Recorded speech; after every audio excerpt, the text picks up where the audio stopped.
আচ্ছা, আমাদেরকে এটা ইফ স্টেটমেন্টের মধ্যে না, এল স্টেটমেন্টের মধ্যে অ্যাসাইন করতে হবে।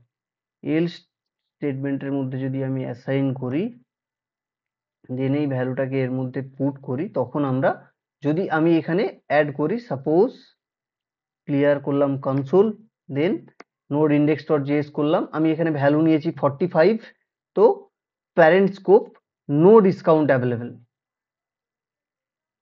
প্যারেন্ট স্কোপ এখানে আমি বলছি নো ডিসকাউন্ট অ্যাভেলেবেল, তো তাই প্রিন্ট আউট হয়েছে এখানে। যদি আমি এজ 60-র উপরে আছি তখনই আমাদের এই ডিসকাউন্ট প্রিন্ট হবে, যদি আমি এর এজ মানে 60-র নিচে আসি তখন আমাদের প্যারেন্ট স্কোপে কোনো ডিসকাউন্ট অ্যাভেলেবেল নেই।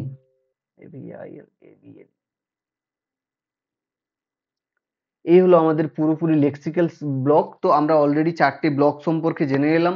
একটা হচ্ছে গ্লোবাল, 4টে স্কোপ সম্পর্কে জেনে গেলাম। একটা হচ্ছে global scope, then functional scope, then block scope, and now lexical scope, theory plus practical example হয়ে।